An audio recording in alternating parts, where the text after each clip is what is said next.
Correction officers of Reddit, have you ever met an inmate that was actually a very nice person but did absolutely horrifying crimes? If so, what's their story? I tutored in juvie.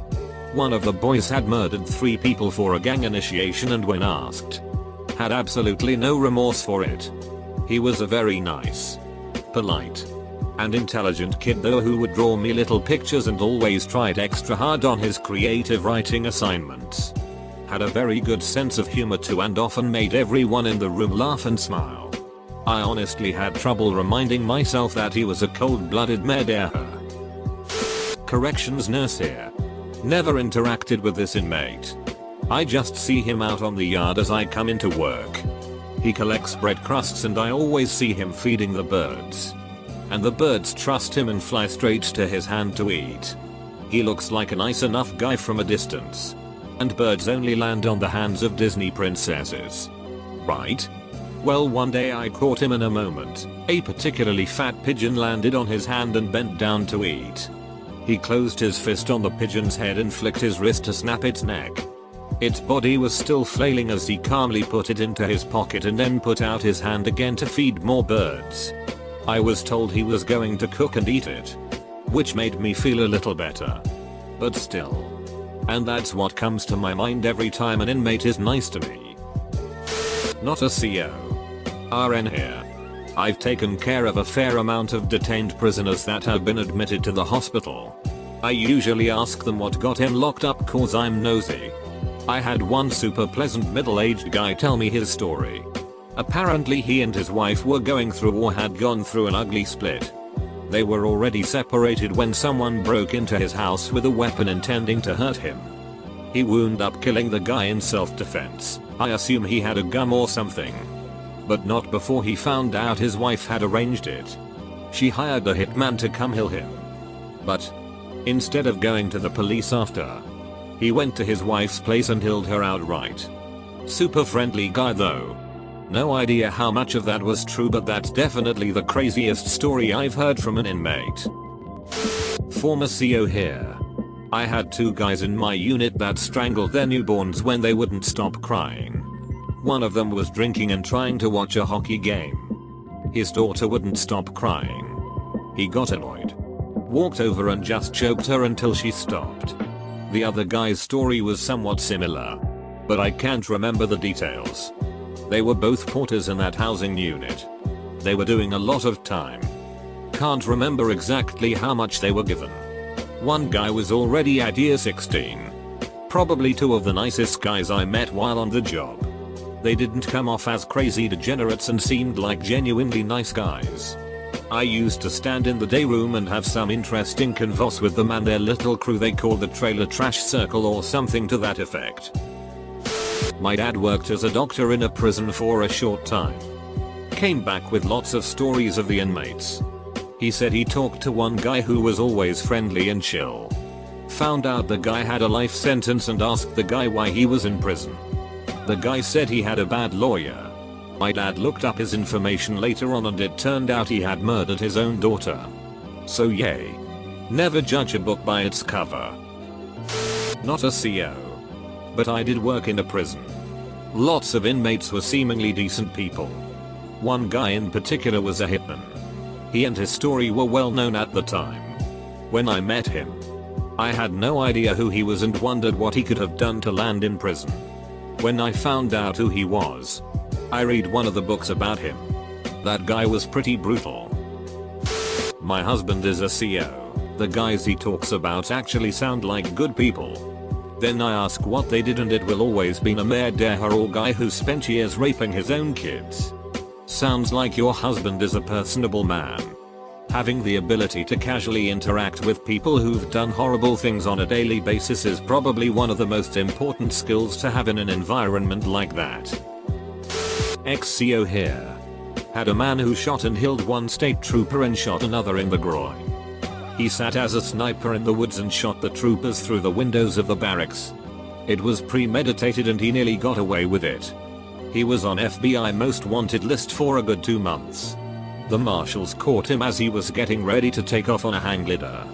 Anyway, he was the most mild-mannered inmate I had met. Always reading. Never turned down his hour for egg. Always finished his plate. etc. Anyway, I was doing an escort with another officer to take him to visitation. He was to wear double locked shackles and cuffs when not in his cell. Even in the showers. I was holding his arm and assisting him so he wouldn't trip, and I felt his bicep flex and he just stopped walking and looked at me. I realized at that moment that he could overpower me without much effort. Shackles or not. Turns out he just had to sneeze. My point is that whether someone is mild-mannered or more primitive has no effect on human capabilities. Cold-blooded Krella. For a more accurate picture, I am a 5 feet 8 125 pound female. Edited to add a closing sentence. Edited again to add that I'm a female. Not a CO but worked in a psych ward. In this case the guy went to prison and was eventually stepped down to our psych ward. He had stabbed his dad multiple times and killed him. He was with us for around a year, so I saw him 5-6 times a week. Anywhere from 8-14 hours each shift. He was so kind and polite. You would never think he had done anything remotely shocking. When his relationship with his dad would come up, he would talk so calmly and normally. No real hatred or anger. Yet he murdered him. If there were ever fights on the ward, he would look out for staff and other patients. I won't lie. He was a delight. TLDR, worked with a Medera. He was one of my nicest patients. Former CO here. One particular inmate fit this bill for me. I worked third shift on a housing unit and as such had to oversee the floor cleaning crew, comprised of 7 or 8 inmates, one of whom was their supervisor. The supervisor was a guy I just didn't understand. He was about 50. Extremely polite. Worked his ass off. Never got into trouble or broke the rules. Always kept his guys on task. I didn't get it. I knew he had been in since he was 18 but never bothered to look up his crime until I was about to leave the job. Sure enough. It was bad. At 18 he had abducted, raped, and kept a 13-year-old girl in his parents' basement for about a week. I think it was his parents who turned him in. Former CO. Absolutely all the time. I usually found myself having pleasant conversations with inmates almost like they are old buddies, only to find out they are in for horrendous crimes. Had one guy who was super kind. Trying to give me advice. I was a 19-yo. Fresh-faced CO. About how to manage inmates with my inferior agent size. Super kind and respectful. I looked him up on our system to see what he was in for. Expecting something small. To find he was in for murder and arson in the first degree. Honestly, the both comforting and terrifying thing is majority of inmates are just like everyone else who just have made bad. Some really bad choices. TV greatly over-exaggerates criminals to be sociopaths. Set in their ways. And inhumane. It puts into perspective how easily you could be on the other side of the bars. Not a CO. But every person that came in contact with Edmund Kemper said he was well spoken and seemed like a gentle giant. Until he started talking about his crimes. I think that's what makes him the most fearsome serial, in my opinion. Because with the way he talks and seems kind at first, I probably would have been a young dumb kid that would have gotten in his car too. From my personal experience, the nicest inmates are usually the ones who have committed the worst crimes. Murder, act. The ones that always give you problems are the guys that get arrested for minor shit like petty theft, cannabis, loitering. They always come in with major attitudes that never ends well. Obligatory, not a corrections officer. But I am an intake mental health therapist. And we see a large number of people who are put on probation. Respecting confidentiality and all. There was one guy I remember who was in his early 50s. Had done some objectively horrible things. And it all stemmed from trauma actions. He grew up severely abused and neglected. And he wanted so much to just be able to be left alone to live life. As he knew he couldn't function in society. It was heartbreaking. Former inmate here.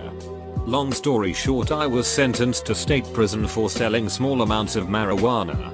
And during my time in the high security classification facility, I enrolled in a Jewish study group to meet people and pass the time. One of the other regular members happened to be a former professor of economics from UPenn, specializing in game theory, who happened to be a really nice and personable guy if you could just look past the fact he was therefore beating his wife to death with a crowbar over a divorce settlement. Needless to say, we made a lot of prisoner's dilemma jokes. I've spent a year with a prisoner. I was fellow inmate. The sickest, most wild guy would talk all the time, and he was friendly and nice but would turn on you in seconds if you said something wrong. Super short fuse. Screaming off the handle. You always had a sense of no soul in his eyes. Current CO here. Back when I worked with juveniles, I had one kid that was very quiet, relatively well behaved, and friendly enough that it almost made you forget that he'd beaten his sister down, duct taped her to the bed, and brutally raped her. Or the similar kid that was involved in the shooting death of a 9-month-old baby. Working with juveniles sucks. Former caseworker, state prison, CO, and jailer. Frequently the people you meet interact in a normal manner. If I didn't know what their past was, you wouldn't be able to guess. 3 are most assuredly exceptions to this. I've had inmates on my caseload that most definitely did not deserve prison. I've also had a few that I have no issue believing they have no soul. I am not a CO, but I work in addictions recovery. You realize that everyone is fundamentally the same when you get wrecked in a game of Magic the Gathering by a Latino gangbanger with teardrop tattoos. That guy could sling spells like nobody's booziness. He was also really good at killing people apparently. Supervisor here. I run chow each morning, and a while back there was a guy who would come through the line each morning smiling and being quite friendly and personable, saying "Good morning, Lieutenant." He was friendly enough that I had never bothered to look him up as far as his crime details. Much later I go to his unit to visit the officer and notice a strange open letter on the officer's desk. I ask about it and the officer tells me, "Oh yeah, that's from Jones. He's been trying to get back to his Caribbean country for years. Turns out the guy has dual citizenship and wants to get transferred there. He can't though because his crime was committed in our state. He had gotten in a big argument with his wife outside his house one winter night and beat her to death and then cut off her head. He then took the head and left the body on the doorstep. Even more messed up was that he left their 2-year-old with the body. Police later received a call about a crying child and found the kid holding on to his dead mother in the snow. The kid was cold but unharmed. The inmate still comes through the line just as friendly as can be. I wish him good morning in return, but keep a bit closer eye on him now that I know his background. Not a CO, but a cop. Arrested a dude one time for raping his granddaughter an uncountable number of times and videotaping it, producing child pornography, and possessing hundreds of GB of child porn. He would show his granddaughter the porn and tell her that's what granddaughters do for grandfathers. She was 6. He was a normal, nice dude with us. Cooperative and had a pretty good family life. Doesn't change the fact that he was an evil duck who is going to die in prison. I still think about that case a lot. I wonder how the girl is doing. I've often thought about checking in with the family, but I didn't want to rekindle any past memories. Hope they are well. I know he'll never taste freedom again. Both of my parents work at a psychiatric hospital for people who are found mentally incompetent to stand trial, or that are awaiting assessment for it. My mom never wants to know what people did, because she doesn't want it to color her opinion of them. Sometimes surreal things happen. Like a guy standing in the yard looking really hard at something just outside the fence. She asked him what he was doing and he said, "Look at that weird bird. Do you see that tall bird over there? It keeps looking at me." She just told him she couldn't see it, but her eyesight was bad. And it was outside the fence, so he was safe. He accepted that answer and wandered off. There are so many that are locked up because they have mental issues. Get arrested for walking down the street naked or something. Get institutionalized. Get medicine. Get better. Get released. Quit taking medicine. Repeat. But there are some that did really horrific things. and that we'll never see freedom again. Some guy murdered his mother and cut out her heart and pissed in the cavity. That's the one that really sticks out. Very nice docile dude. Gotta wonder if he just lost his mind. Or if she did something awful to him. Obligatory, not a correction officer. But I had a similar job.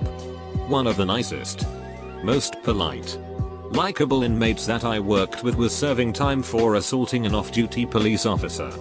The officer was in the hospital for months and had serious brain damage to where he will never recover and live his normal life again.